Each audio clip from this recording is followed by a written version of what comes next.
ऐसे शब्द अंग्रेजी बोलने में काफी प्रयोग किया जाता है, जैसे कि नाम मात्र का तरीका नहीं है, कहीं ऐसा ना हो, दिलवा दो, यही तो, उसी जगह तो, चाहे जो हो, करने के बाद उतार चढ़ाव, इधर उधर, मानो, और कैसे, जिसके बाद, वही तो, ये सभी शब्द अंग्रेजी बोलने में काफी यूज किए जाते हैं। तो चलिए समझते हैं इसका क्या तरीका है, क्या कॉन्सेप्ट है, क्या इसका स्ट्रक्चर है।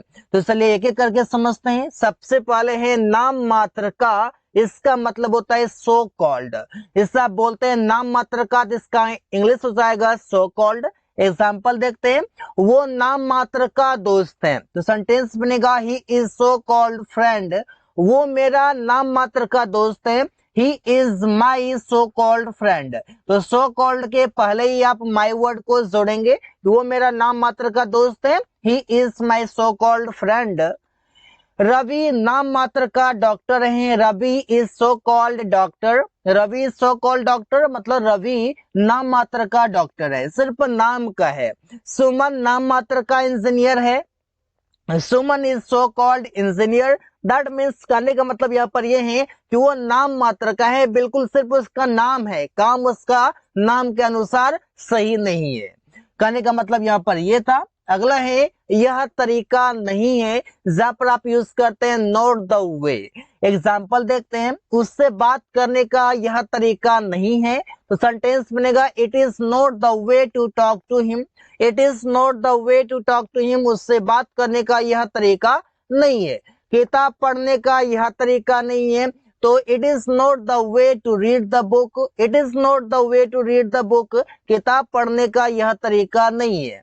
रवि से मिलने का यह तरीका नहीं है, it is not the way to meet Ravi. It is not the way, तरीका नहीं है, टू मीट रवि, रवि से मिलने का। तो ऐसे हम वाक्य बना सकते हैं। कहीं ऐसा ना हो कि, वहां पर हम यूज करते हैं लेस्ट, इसके बाद हम यूज करते हैं सब्जेक्ट, फिर हमारा जो वर्ड आता है इधर वो शुड आता है। लेस्ट के बाद अगर आप सेंटेंस लिखेंगे तो उस सेंटेंस में आपका शुड आएगा ही आएगा, इस बातों को ध्यान रखना है। इससे बोलते हैं कहीं ऐसा ना हो कि तुम गिर जाओ, तो सेंटेंस बन जाएगा lest you should fall down. Lest का मतलब ये होता है कहीं ऐसा ना हो कि तुम गिर जाओ, यू शुड फॉल डाउन। कहीं ऐसा ना हो कि वे लोग सो जाए, तो सेंटेंस बनेगा लेस्ट दे शुड स्लीप। लिस्ट का मतलब होता है कहीं ऐसा ना हो दे शुड स्लीप, वे लोग सो जाए। कहीं ऐसा ना हो कि रमेश उसे पीट दे, तो सेंटेंस बनेगा lest Ramesh should beat him. Lest का मतलब ये हो जाएगा कहीं ऐसा ना हो, ऐसे बोलते ना सही से पढ़ाई करो, कहीं ऐसा ना हो कि तुम परीक्षा में फेल हो जाओ। तो कहीं अपने शरीर पर सही से ध्यान दो, कहीं ऐसा ना हो कि तुम बीमार पड़ जाओ। तो ऐसे वाक्य में भी आप लिस्ट का यूज आसानी से कर लेते हैं, और लिस्ट वहां पर एक कंजंक्शन के तरह यूज किया जाता है। दिलवा दो, दिलवा दो का मतलब हो जाएगा गेट प्लस ऑब्जेक्ट, वहां पर हम गेट का यूज करेंगे दिलवा देने के लिए। एग्जाम्पल है कि मुझे एक कार दिलवा दो या मुझे एक कार दिला दो, तो सेंटेंस बनेगा get me a car. Get me a car, मुझे एक कार दिलवा दो। उसे बिस्कुट दिला दो, get him biscuits. Get him biscuits मतलब उसे बिस्कुट दिला दो।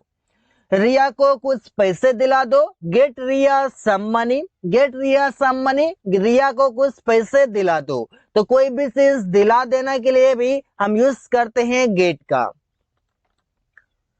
चाहे जो हो जाए, सब भी हम बोलते हैं चाहे जो हो जाए, इंग्लिश स्पीकिंग में काफी यूजफुल है। चाहे जो हो जाए, दैट मीन्स कम व्हाट में। कम व्हाट में मतलब चाहे जो हो जाए। तो सेंटेंस है चाहे जो हो जाए मैं बाइक खरीदूंगा, तो सेंटेंस बनेगा come what may I will buy a bike, या फिर I will purchase a bike. चाहे जो हो जाए कम व्हाट में। चाहे जो हो जाए मैं अंग्रेजी सीखूंगा, तो सेंटेंस बनेगा come what may I will learn English. Come what may I will learn English, I will learn English, मैं अंग्रेजी सीखूंगा कम व्हाट में, चाहे जो हो जाए। चाहे जो हो जाए वो वहां जाएगा, come what may he will go there. Come what may he will go there, चाहे जो हो जाए वो वहां जाएगा। तो सेंटेंसेस बनाना काफी इजी है और ऐसे वाक्य बना सकते हैं। यही तो के लिए हम इंग्लिश से लिखते हैं दिस इज व्हाट मतलब यही तो। अब सेंटेंस बनेगा यही तो मैं कह रहा हूं, सेंटेंस बनेगा this is what I am saying, this is what यही तो आई एम सेइंग मैं कह रहा हूं। यही तो रवि खोज रहा है, तो सेंटेंस बनेगा this is what Ravi is looking for. यहाँ पर आप समझ सकते हैं गाइस कि दिस इज व्हाट जो हम यूज करते हैं ये हम किसी भी चीजों के लिए यूज करते हैं, कोई भी वस्तु के लिए हम इसका प्रयोग करते हैं। जैसे हम बोलते हैं कि यही तो हम लोग सो रहे थे, अब यहाँ पर यही तो आ रहा है और हम लोग सो रहे थे, यहाँ पर वस्तु की बातें नहीं हो रही है, तो यहाँ पर सेंटेंस बन जाएगा कि यही तो हम लोग खा रहे थे, यही तो हम लोग खा रहे थे। तो सेंटेंस बनेगा क्या यही तो, यहाँ भी प्लेस की बातें हो जाएगी, यही तो हम लोग खा रहे थे मतलब यही तो मतलब जो भी हम खा रहे हैं, जो भी फूड है उसे हम खा रहे थे, यहाँ पर वस्तु की बातें हो रही है कि यही तो मतलब कोई वस्तु, तो यहाँ पर हो जाएगा this is what we were sleeping, this is what we were sleeping यही तो हम लोग खा रहे थे। तो सेंटेंसेस का यहाँ पर देखिए खा रहे थे तो खाने के लिए क्या हो जाएगा ईट, और यहाँ पर हो जाएगा ईटिंग कि this is what we were eating यही तो हम लोग खा रहे थे, this is what we were eating.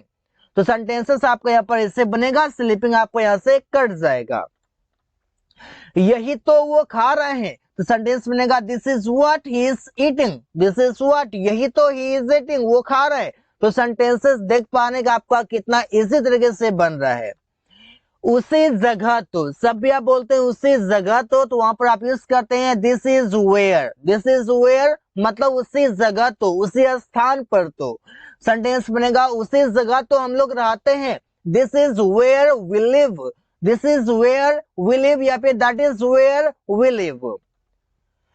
उसी जगह तो रवि काम करता है, that is where Ravi works, that is where बोले या दिस इज वेयर बोले बात लगभग एक ही है, यहाँ पर हम यूज करते हैं अधिक दैट इज वेयर, इससे आपको ध्यान में रखना है कि उसी जगह तो रवि काम करता है, that is where Ravi works.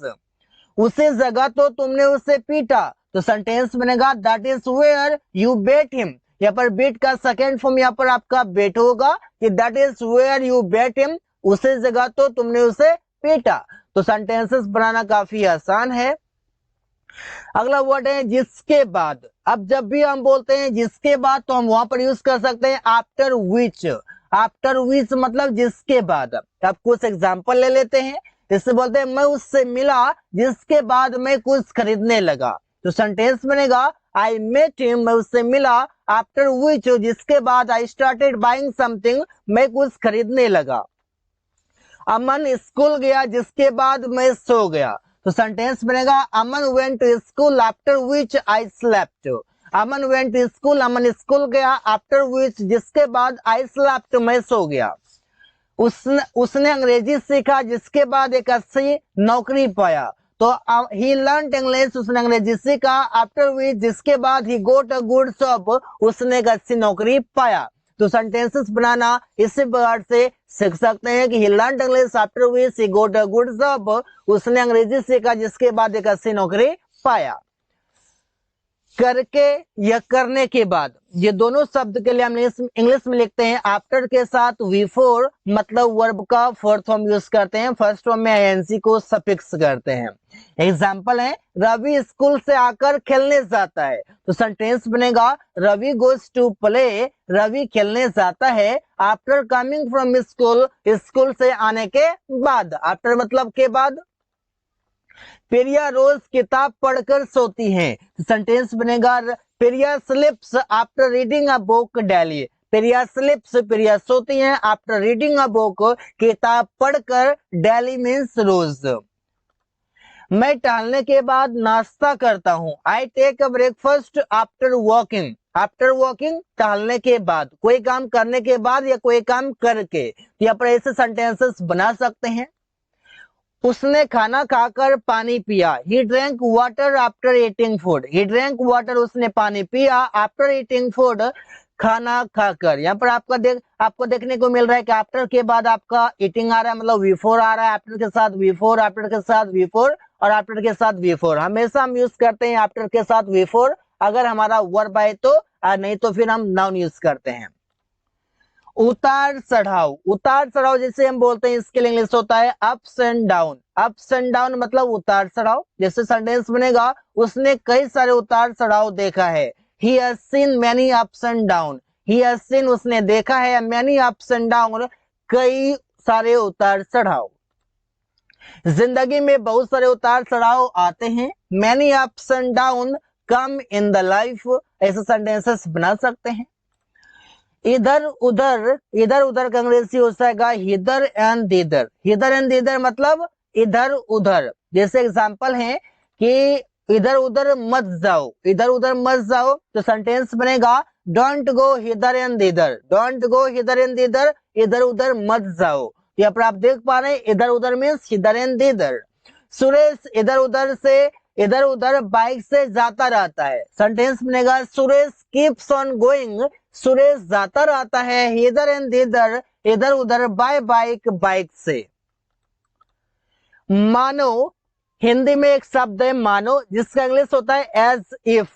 जैसे एग्जांपल समझते हैं, वो ऐसे अंग्रेजी बोलता है मानो वो अंग्रेज हो, तो सेंटेंस बनेगा ही स्पीक्स इंग्लिश, वो अंग्रेजी बोलता है एज इफ मानो ही वर एन इंग्लिश मैन, वो अंग्रेज हो। ऐसे हम बोलते हैं ही वर एन इंग्लिश मैन, मानो वो अंग्रेज हो।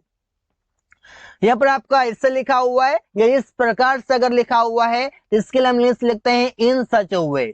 इन सच अ वे मतलब he speaks English in such a way as if he were an Englishman. That means कि वो ऐसे अंग्रेजी बोलता है मानो वो अंग्रेज हो। आकाश ऐसे गाना गाता है मानो सोनू निगम हो, तो सेंटेंस बनेगा Akash sings a song in such a way as if he were Sonu Nigam. तो यहाँ पर हम यूज कर सकते हैं इन such a way. In such a वे का मतलब हो जाएगा ऐसे या इस प्रकार से, ऐसे हम बोल सकते हैं। तो Akash sings a song in such a way as if he were Sonu Nigam. यहाँ पर हमारा ही है, ही के साथ हमारा वर यूज हो रहा है। क्यों हो रहा है? क्योंकि यहाँ पर काल्पनिक बातें हो रही हैं। जब भी आप इमेजिनरी सेंटेंस बनाते हैं वहां पर हम सभी के साथ यूज करते हैं, वर यूज करते हैं, चाहे हमारा आई आए, ही आए, सी आए, इट आए या कोई नाउन आए, सभी के साथ हम यूज करते हैं वर। अमन ऐसे मुझसे बात करता है मानो वो मेरा दोस्त हो। सेंटेंस बनेगा Aman talks to me. Aman talks to me, Aman मुझसे बात करता है इन such a way. In such a way मतलब हो जाएगा ऐसे या इस प्रकार से एज इफ मानो ही वर माय फ्रेंड, वो मेरा दोस्त हो। तो यहाँ पर स्टेट ऑफ बीइंग दिखाने के लिए हमारा यूज किया जा रहा है वर, इसे आपको ध्यान में रखना है। अगला है और कैसे। और कैसे जैसे हम बोलते हैं इसके लिए इंग्लिश हो जाएगा हाउ एल्स। हाउ एल्स मतलब हो जाएगा और कैसे, और इससे हम यूज करते हैं वे जानने के लिए, मतलब तरीका जानने के लिए कि कैसे काम किया जा रहा है। इससे हम बोलते हैं कि तुम और कैसे इसे करोगे, मतलब वे बताओ, तरीका बताओ कैसे करोगे। तो सेंटेंस बनेगा how else will you do it. तुम इसे और कैसे करोगे। उसने और कैसे यह जाना, मतलब उसने और कैसे यह जाना, तो सेंटेंस बनेगा how else did he know it. How else did he know it, उसने और कैसे यह जाना। तो सेंटेंसेस आप देख पा रहे हैं कैसे बनाया जा रहा है। रिया और कैसे किताब पढ़ती है। How else does Riya read a book या read the book. How else does Riya read the book, Riya और कैसे किताब पढ़ती है। So guys, thanks for watching. That's all for today.